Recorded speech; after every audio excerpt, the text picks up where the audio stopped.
হ্যাঁ স্যার, আমি দেখ তো কিছুক্ষণে বাবা পাঠাচ্ছি। আমার হয়ে এখানে এসেছে, কি আমি লেখা পাঠাচ্ছি আছে কিছুক্ষণে স্যার। আমি না একদম হ্যাঁ, বুঝতে এক পারছি সেকেন্ড না, একটু দেখে হোল্ড দে। করুন প্লিজ। দেখতে পাচ্ছ একটা কাজের ফোনে আছি, ফোনটা যখন ইউজ করতে পারো না তাহলে কিনেছো কেন ফোনটা?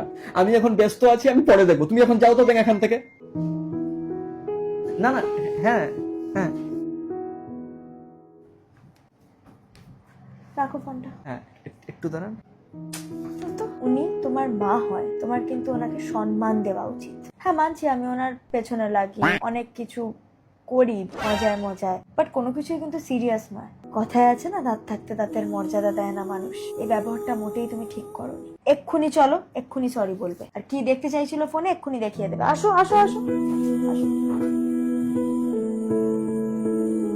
ছেলেটা আমার ভালো, শুধু বৌমার মনটা কালো। বিশ্বাস কর আমার ছেলেটা খুব সাদা সিধা, ওই ঢেমনি মেয়ে ছেলেটা আমার ছেলেটাকে নষ্ট করে দিল। আরে হ্যাঁ রে, আমার বৌমাই তো কুমন্ত্রগুলো আমার বাবুর কানে ঢালে।